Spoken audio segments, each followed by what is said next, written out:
আসসালামু আলাইকুম সুপ্রিয় দর্শক শ্রোতা মণ্ডলী, আমি জানাচ্ছি সপ্তম জাতীয় কমডিকার ক্যাফেটেরিয়া থেকে।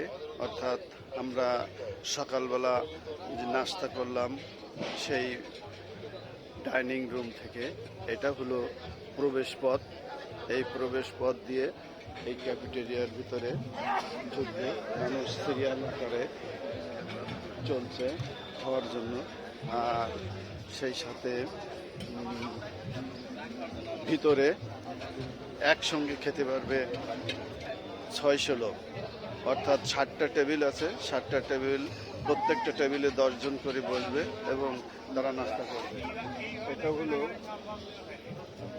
কিছু বাণী যেখানে বলা হয়েছে অপরকে সম্মান করুন এবং লাইন মেনে চলুন। অর্থাৎ খাবার ঘরে প্রবেশ করার জন্য লাইন মোতাবেক চলতে হবে, লাইন ভিত্তিক প্রবেশ করতে হবে এবং খাওয়ার পরে সুনির্দিষ্ট জায়গায় পানি এবং প্লেট রাখতে হবে। এটা হলো বাহির পথ। বাহির পথে বাহির পথটা আপাতত বন্ধ আছে, কিন্তু পাশের বাহির পথটা খোলা আছে।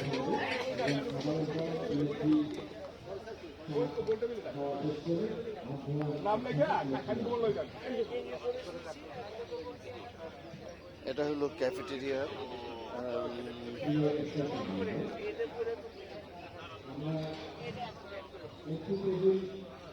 ক্যাফেটেরিয়া সম্পূর্ণ সিসিটিভি আওতায় আছে। আপনাকে সার্বক্ষণিক পর্যবেক্ষণ করা হচ্ছে। এটা সতর্কবাণী যে আমরা ক্যাফেটেরিয়ার ভিতরে যেন তেনভাবে না বসি এবং সুনির্দিষ্ট জায়গায় বসি।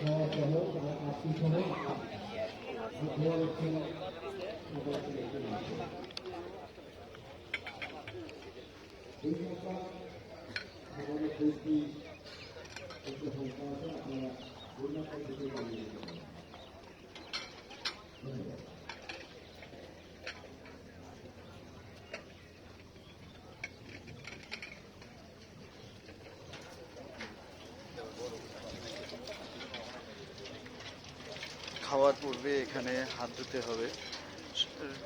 বেসিনে হাত ধোয়ার ব্যবস্থা আছে এবং সকালবেলা আমরা নাস্তার পূর্বে সকলকে খাওয়ার আগে হাত ধোয়ার ব্যবস্থা দেখছি এবং সকলে হাত ধুয়ে ক্যাফেটেরিয়ায় প্রবেশ করছে।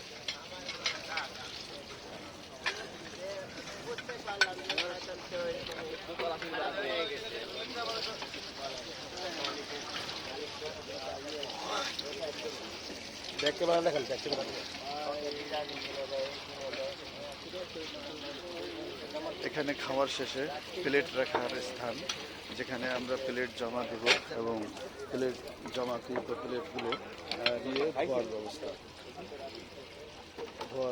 আছে।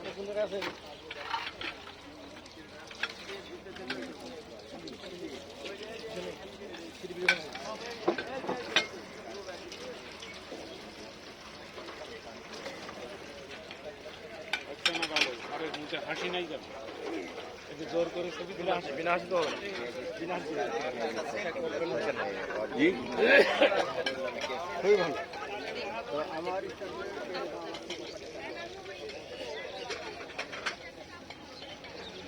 সুপ্রিয় দর্শক শ্রোতা মণ্ডলী, আপনারা হ্যালো বেনাপোল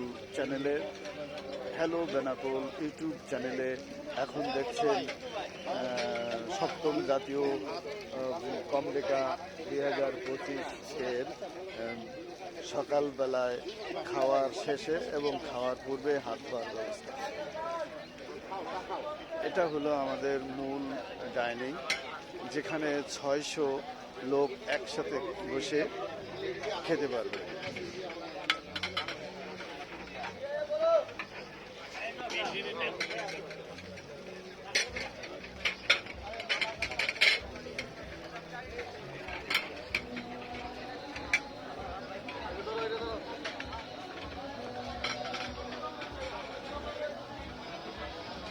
এখানে সতর্কবার্তা আছে, দেখতেই পাচ্ছেন রান্নাঘরে সাধারণ প্রবেশ নিষেধ। রান্নাঘরের মধ্যে সর্বসাধারণের প্রবেশ নিষেধ। আদেশক্রমে সপ্তম জাতীয় কম্পিউটার 2025। রান্নার ঘরের ভিতরে প্রবেশ নিষেধ, তারপরেও আমরা আপনাদেরকে একটু দেখানোর চেষ্টা করছি যে রান্না কীভাবে চলছে।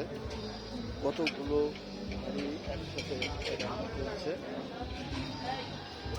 এবং সকল রন্ধন কর্মীরা তারা একযোগে কাজ করছে।